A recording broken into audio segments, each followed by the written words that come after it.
and welcome to my home today and to this class that I believe will dramatically change the way you look at America for the rest of your life. I want to teach you today on the triangle of fire and how that this triangle is the only hope we have for the preservation of this great republic.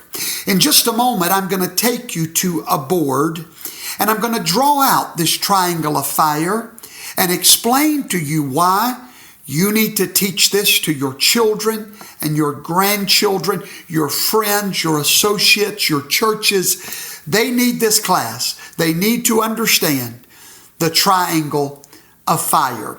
Hello, I'm Shane Vaughn. They call me Professor Toto because just like that little dog Toto on The Wizard of Oz, I love to pull back the curtain on that old lion Wizard of Oz that goes by the name of CNN and Fox News and the left-wing media. That's what we do here.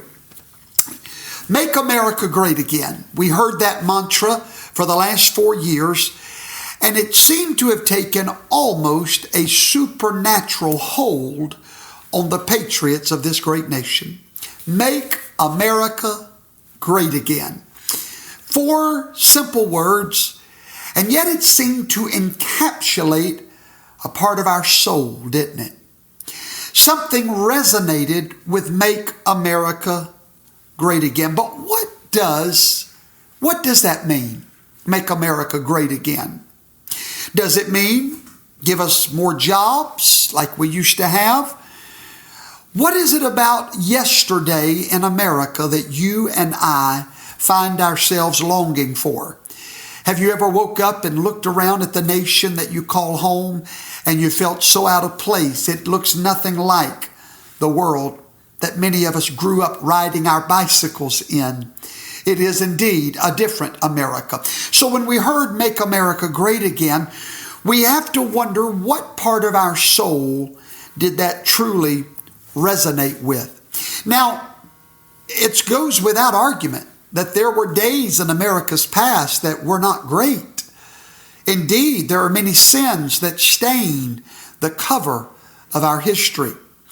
Surely we didn't mean, as our accusers say, that we want to return to the days of racism and slavery, inequality, injustices. So why would you want to make America great again when it has those stains on its history? No, we have no desire to go back to those days, but there is something we desire to return to. Millions of us know that something is missing in our great republic. Why do we know? Because many of us lived when it was still there. And I'm going to talk to you today about what that something is. Number 1, freedom. America was created across the deserts and the wildernesses of this nation. America was created on the backs of hard work and hard times. But America had a goal. She had a dream. And it wasn't a dream for everybody to be provided for or even taken care of. There was an overriding dream, not for a new government program and not for free food or free medicine. We had a dream of freedom. Freedom was our dream, and freedom was our inborn nature given to us by the Almighty Creator. We had individuality. We had great deals of leverage to be our individual selves. It was the days of liberty for all. It was the days of less government, less laws, less control from the outside, less restrictions, less intrusion by Big Brother, less restriction of speech. So when we say make America great again, we miss these things. Not that we do not desire to be governed, but we must be governed by the law to which we have agreed to be governed, not by made up fantasies of the left that desires to enforce upon us their idea of what our lives should be like. Yet, I'm sad to say in this video that all of these evils that I've just talked about, unfortunately, are what I call necessary evils. None of us like more of the restrictions that's being placed on our speech by Facebook, YouTube, and the various outlets. None of us like the things that are happening, and yet you're going to learn today in the triangle of fire that these are evils that we have asked for, that we have in fact brought upon ourselves. And there is no way to rescue ourselves except by the triangle of fire. We are more and more requiring a demanding, controlling government. As a whole, it is becoming more and more necessary for a demanding and a controlling government. What we hate, we're not willing to do anything about. I've often heard it said here in Mississippi, you talk a good game.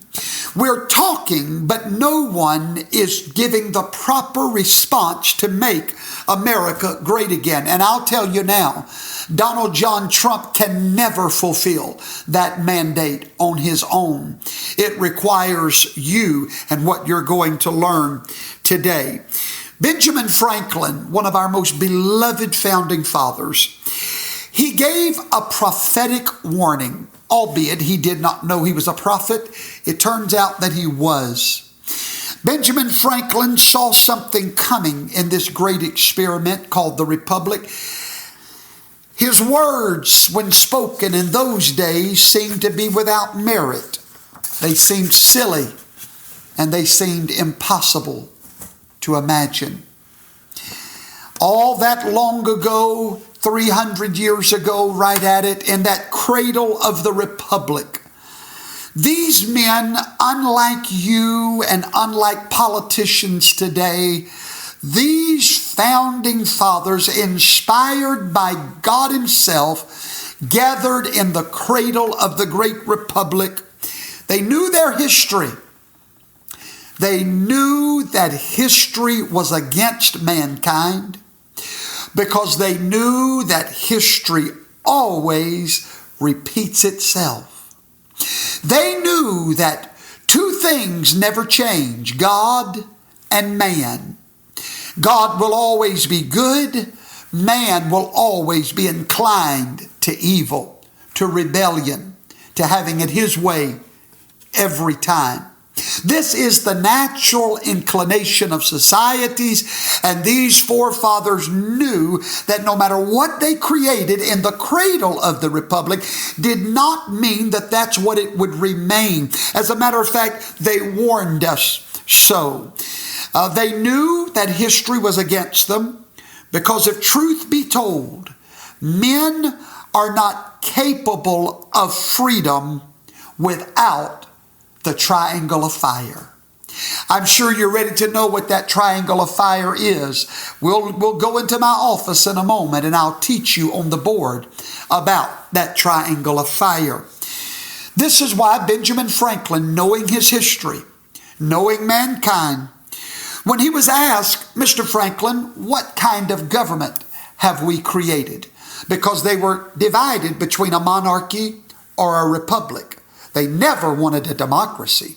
A democracy is the most horrible form of government on earth. If you'd like to know more about that subject, go to our YouTube channel and search for America 101. And in there, I spend 45 minutes teaching you about the horrible dangers of democracy. You need that knowledge. So when they said, Mr. Franklin, what type of government have we created? He said, we have created a republic, a free republic, if only it can remain free. It's easy to create a government of freedom. It is next to impossible to keep it. He went on to say, if we can keep it, knowing in his own mind that the only way that we could keep it is by the triangle of fire. And then he made a startling prophecy at the signing of this great document called the Constitution. Here was his speech there in that great hall, and I quote, "I think a general government is necessary for us, and I believe it is likely to be well administered over a course of years, but it can only end in despotism." Do you know what the word despotism means? Despotism in its simple form is a dictatorship or an iron fist, either by one man or one group of people, the majority. Benjamin Franklin said, we're starting out in freedom, but 9 times out of 10, we're going to end in despotism. He said, now we will continue the course of freedom for a few years, a course of years, and he was right, about 200 and something to be exact. But he said it will go down into despotism when the people have become so corrupted within as to need despotic, controlling government because they will be incapable of any other form of government. This is what our founders believed would happen in America. And indeed, it's happening right before our eyes. The reason that we need Facebook to tell us what we can and cannot say, the reason that we need these controlling entities to take that individual freedom from us is because we're getting to the point of being incapable of freedom. Why? The triangle of fire. We'll go there in a moment. So the question today is, are Americans no longer capable of freedom from government? Are we no longer capable of going out and making our own way in the world and buying our own groceries and paying our own bills and getting our own educations and paying our own medical care? Are we no longer capable of that freedom? Must we be held in the arms of a government now? That truly is the question.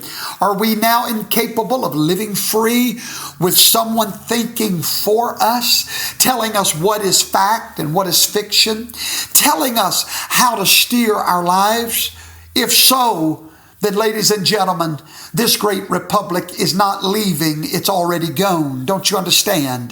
This is how important it is for a patriotic people to hear these words and begin to form together to save the republic for which we stand, except no one is standing for it. They've begun standing for a democracy instead. O.S. Guinness wrote a book that I highly recommend to everyone. I'm going to quote to you from his book. It says, the framers knew their history in a way that many modern politicians, to their shame, do not. Here's what he said. If you ever have a corruption of customs, the Constitution itself will be subverted. People will follow the same law written in the books, but with a different mindset, a different appreciation and respect for those laws. And you will see a steady decline. End of quote. The United States of America is built on institutions. Society is built on institutions. Many of you that are watching me right now, you might say to yourself, what's happening to our nation? I'm just going to lay the blame. What's happened to our children? They respect nothing. They respect no one. They have no fear of the law. They have no respect for the church, no respect for the judge, no respect for our grand institutions that have held this republic up all these years. What's happening to them? You need not ask such a silly question. For it was your generation, Mom and Dad, that dropped the ball. In the 1960s, and I'll get to that when I get to the Triangle of Fire, someone dropped a ball in this nation, and it wasn't your children. It was you. And you're still, many of you, dropping that ball because you have failed to teach your children the respect needed and the honor to be given to great institutions that hold this republic together. America was great, to answer the question, when our institutions were strong. But there was one institution of them all that held even those institutions up. If you go to the United States Supreme Court and those hallowed halls, you're going to find an image there, a portrait, a painting, a work of art of a man named Moses. And he's holding in his arms the 10 Commandments given to him by the Almighty God. When you have a nation built on law, as ours is, a republic is built on law, but yet you teach your children that there is no penalty for breaking law, because they don't consider going to jail now a penalty. That's a free ride now. When you take away the institution of the church of the living God, when you take away the fear of God, yes, I said the fear of God. He's not your papa. He's not your friend. He is your father. And therefore, when we take away the fear of the ultimate law giver, what happens to the virtue of people? There will never be a judgment day now. And mom and daddy doesn't respect the church or the things of God, so therefore I don't. And yet you want to say, what's wrong with these children? You are what's wrong with these children. I am what's wrong with these children. We bought into a lie in the 1960s, and I'll reveal that when I get to the board, that is causing our institutions to crumble. Can I get an amen? Because the main institution that holds it all up is the church of the living God here on earth. As a child, I was raised right. I had a little God-fearing grandmother named Sister Lois Gatlin Terrell, and she's still alive in her almost to her 90s in Columbia, Mississippi. She raised me right. Customs, traditions. We are quickly losing a connection in America to our customs, our traditions, our apple pies on July the 4th. Our waving of the flags in front of our homes. Our pride in the fact that we are free people. We're losing these customs and traditions. And it's not the children's fault. It is indeed our fault. Can it be turned around? Absolutely. I'm going to show you on the board how we can turn this around. Someone called me today from Washington, D.C. Someone that's connected in those halls. And they heard me speak about creating a new political party called the MAGA Party, Make America Great Again. And they're highly interested in this because there's a time now where somebody must stand up and say, we're going to put God back at the cornerstone of this great republic. We're going to stop the tide of destruction that is headed our way. We may never win an election, but we will have a voice, and that voice will have power. Now, when my grandmother raised me, here were some of the things she taught me. Maybe you can relate. I was taught to say yes, ma'am, and no, ma'am to an adult, respecting the institution of adulthood. Now your children call adults by their first name. And you say, Professor Toto, Brother Vaughn, that's outdated. Honor is never outdated. Respect is never outdated. And when I get to the triangle of fire, you're going to see what I'm talking about. We can never lose the honor of these institutions. But did they learn this disrespect from you, Mom and Dad? I'm not here to put down. I'm not here to condemn. I'm here to wake us up. To say we must bring our children back to church. We must put them back in Sabbath school or Sunday school, whatever you choose. We must bring this generation back to seeing their mother and daddy respect the law. Even though the law may be flawed, we cannot let these institutions go simply because there's bad in those institutions. Of course there's bad preachers and priests, of course, but there's bad doctors as well. Yet you still go running down there to see them. Why? Because we need the institutions that teach the law of God into our lives. My grandmother, if she heard me call a minister by his first name, without the title of brother or sister, I would get my mouth washed out. Oh, that's just outdated, Brother Vaughn. I wish it was in date. Because even though those men were mere men, they represented an institution of greatness, the church of the living God. In those days, we was not allowed to run through the church or run on the platform, not because that was wrong, but they tried to teach us the respect of the institutions that make America great. You want to make America great again? Return to honor and respect and dignity of these institutions. You say, Professor Toto, these institutions are corrupt. Darling, so are you. You're not perfect. You're corrupt. But your children still need to honor you because of who you are in their lives. My grandmother taught me that when a judge entered the courtroom, you stood to your feet. That judge is no better than me. He uses the same restroom, wears the same clothes, and takes the same shower. And in 2 days without deodorant, he starts stinking like you do. But it's okay. He represents an institution that this nation needs, law and order. And if your children hear you disrespecting those institutions, they will duplicate what you've taught them and then get criticized by you that taught them. America, wake up. Return. Don't talk about MAGA and wave your MAGA hats and wave your flags if you're not willing to do the work to make America great again. In my day, the president was revered and honored, even if he was from the opposing party, because we respected the institution of that office.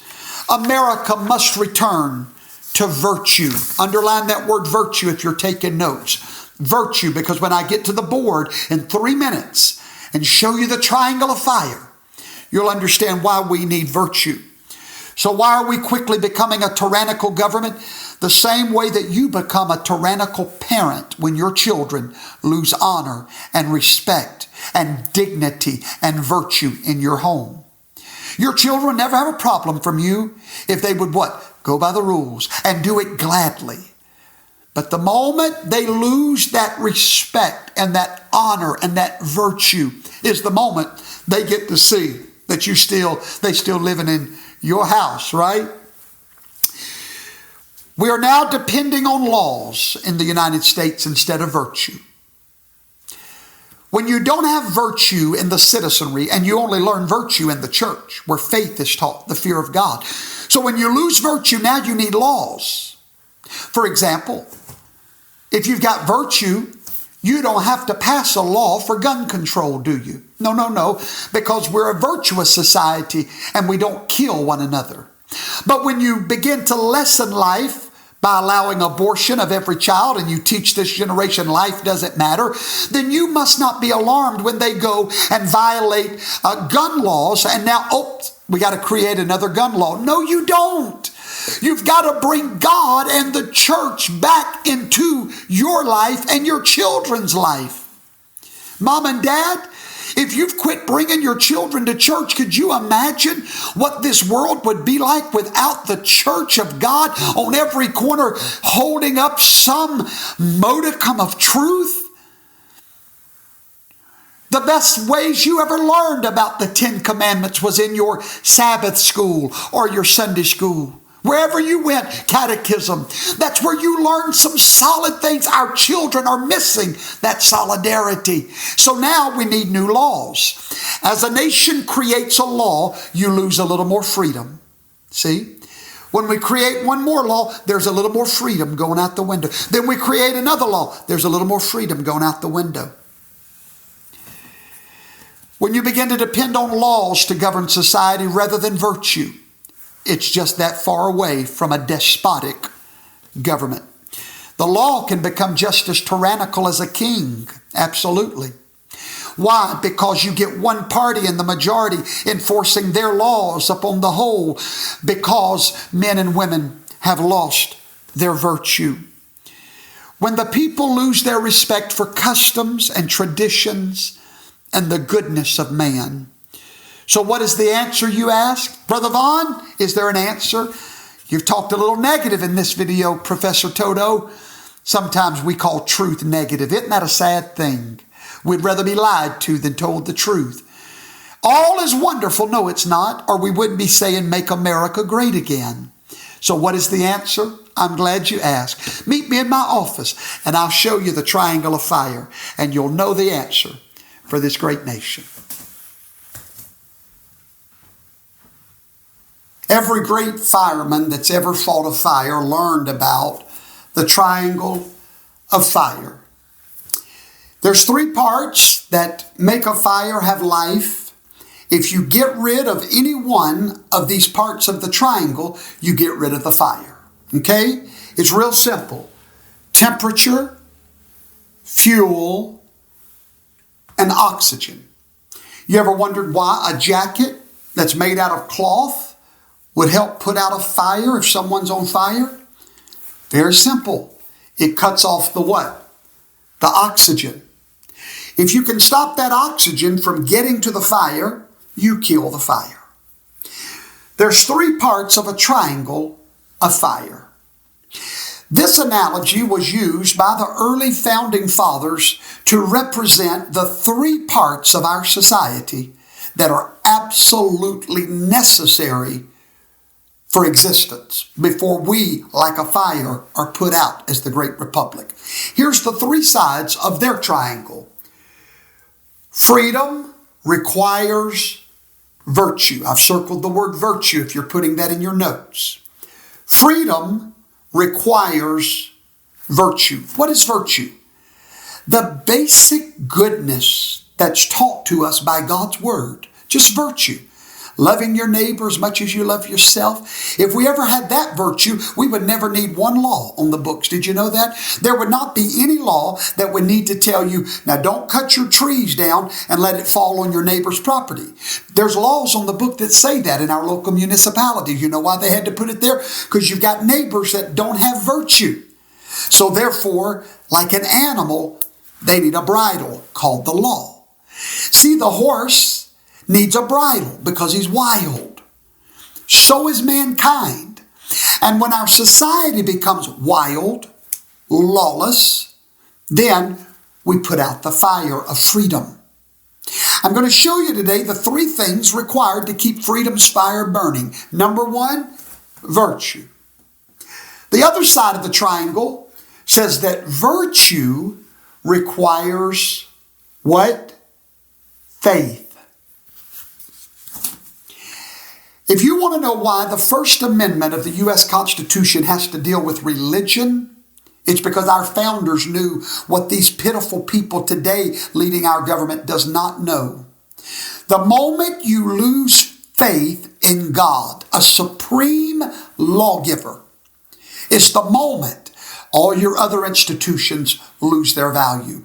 The moment you don't believe that after this life, you're going to face the consequences of every decision you've made in this life, when you lose that faith, you lose virtue. And remember, freedom requires virtue. You cannot have freedom without virtue. If I have a little animal, let's say a puppy dog, and that dog has come into obedience and submission, I can let him out in the yard. I can let him roam free because I know he'll come right back home. But if I put him out and he proves to be wild, I got to go get him a what? A leash, a bridle. The law many times has to be created as a leash for society, when it's in fact society, if it had faith and if it had virtue, it would not need the leash of the law. See? Okay. Now, virtue requires faith. Faith requires freedom. You can have all the faith in the world, but if you don't have the freedom to express that faith, that's granted to you by the government of the United States in the First Amendment. They knew how important the free practice of faith was. That's why they made it the cornerstone of our republic. That's why George Washington knelt on his knees at the Washington Monument and the church right there and dedicated this nation as the new Israel of Yahweh. He literally understood what our little peon-brained, noodle-necked, spaghetti-spined politicians have forgotten. That's why why do you think we still have the tradition of prayer in the Senate every morning, even though it's quickly trying to be put away? Because the government of this republic depends on people of faith, the very ones they mock and make fun of, they actually depend on for the free continuity of this government. The people of faith, the ones that are mocked, the ones that cling to their God and their guns. This government would be non-existent without people of faith, because when you knock out one side of this triangle, either one of them, the whole republic crumbles. For example, if you knock out the freedom to express our faith, then you've knocked out faith in the general public, in the marketplace. If you knock that out, then you knock virtue out, because virtue comes from faith. So this is the triangle of fire that you need to teach your children, that you need to teach your associates. The triangle of this republic is virtue, faith, and freedom, and neither one of them exists without the other. It's so important that we understand that. But there are three nemesis to this triangle. Just like the fireman is trying to put out the fire, so is the left wing of the liberal parties of America trying to put out these three parts of this triangle. Number one, they despise our freedom of religion. They mock it. They wish that we would worship the state and what they have to say, and they're scientists. That's what they want. Forget your faith that God's got everything in control. Trust our scientists. Trust the science. Forget you. I trust the word of God that'll put your scientists to shame every day of the week. There's three nemesis that are attacking this triangle. Here they are right over here. Number one, faith is okay, they say. Oh, even Cuomo don't say I don't have faith. They are fine with a little hidden faith. But the first nemesis to this triangle is don't bring it out into the public square. Keep it to yourself. Wouldn't you like that, sir?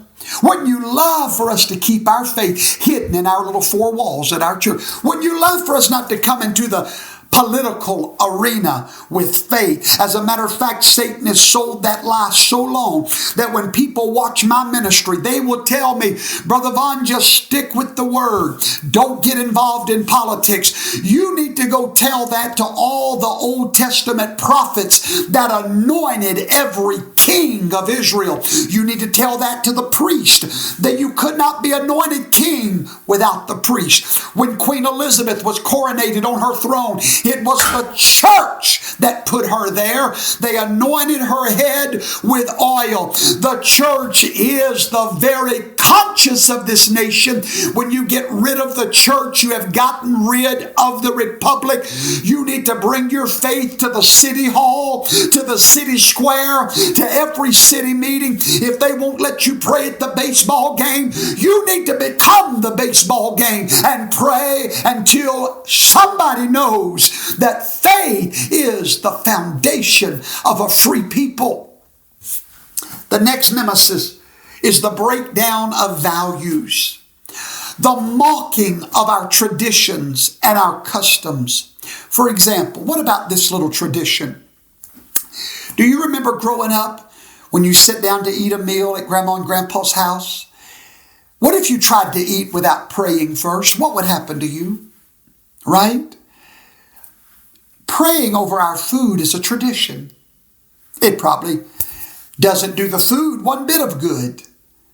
But what it does is it sets a precedent for giving thanks to the Almighty God for our food, acknowledging that without Him we would not have this chicken that we're about to eat, or without Him we wouldn't have these vegetables growing from the garden that's going to keep us alive. So a good tradition that's probably missing from many homes in America right now. When you don't pray before you eat, oh, Brother Vaughn, are you saying we got to do that to be saved? Grow up. Has nothing to do with being saved. We're trying to save the republic. Teach your children to pray over their meals in a restaurant. Let people see you keeping that tradition. Why? There's virtue in it. There's value in it. When we can break down the values. At one time it was a shame in this nation for children to be born all day long outside of wedlock. No longer is it a shame.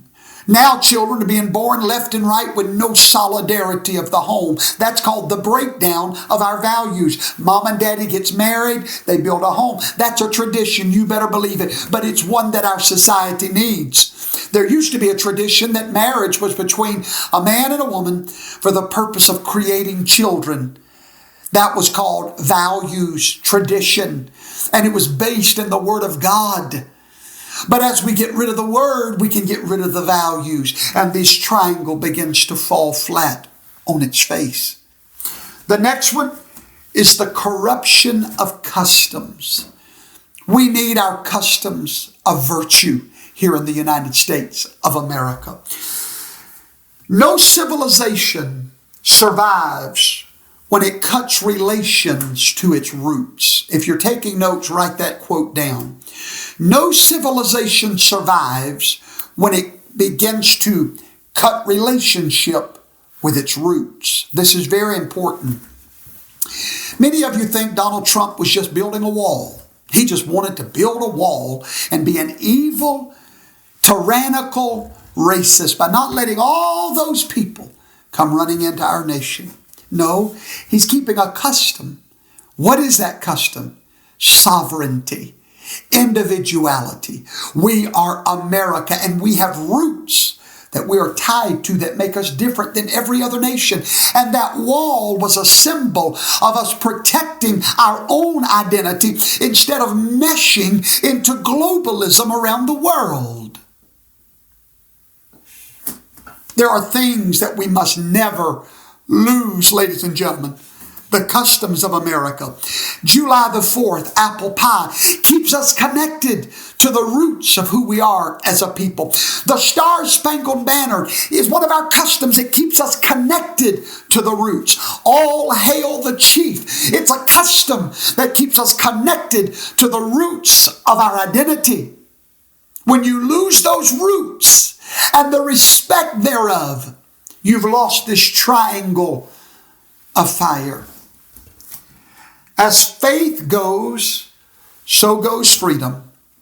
As our population gets more and more evil, killing children before they're born, as we grow more and more evil and allowing abominations to exist in the public square with no voice from the church whatsoever condemning it, as that begins to happen, freedom will leave. If you're watching this video 50 years after I'm dead, you will know how prophetic this video was. Unless somebody in this nation rises up, whether it's in a new party. Look, the Republicans and the Democrats are the same party now.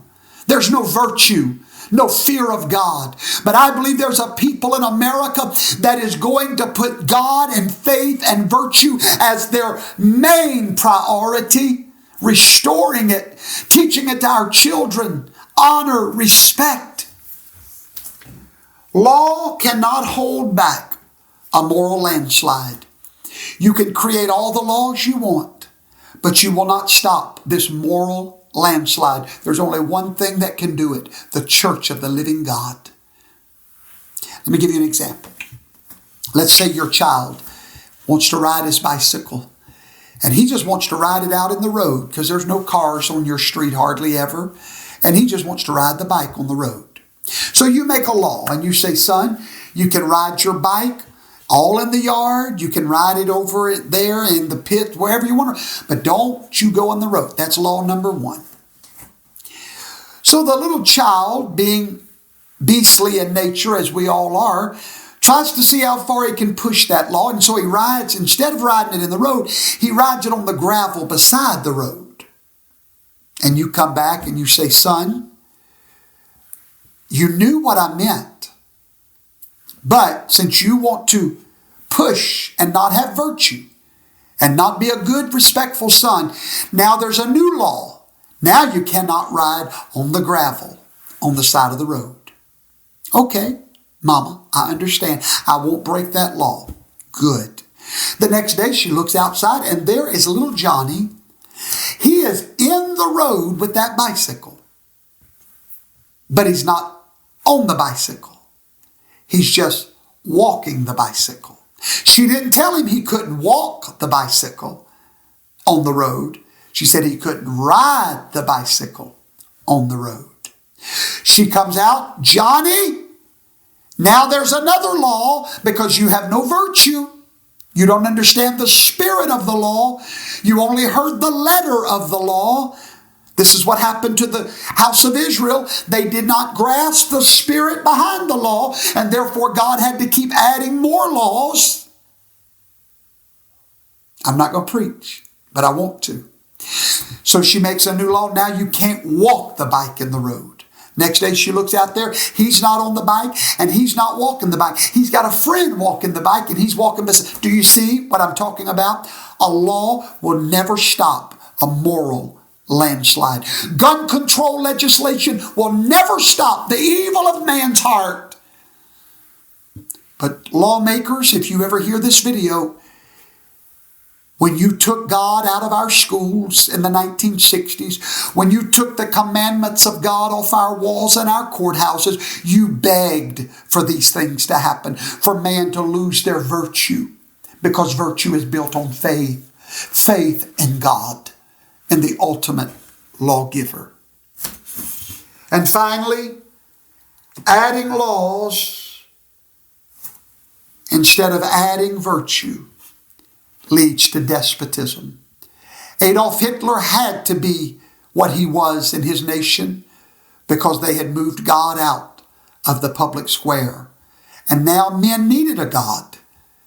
They chose him. In America, we're choosing our legislators and our congressmen and our senators as our new gods. Create more laws for us. But the patriots are saying, stop with the laws. We get it. We'll be a good citizen. We don't need you to tell us what we can do at every turn. Ladies and gentlemen, tonight I have taught you the triangle of fire,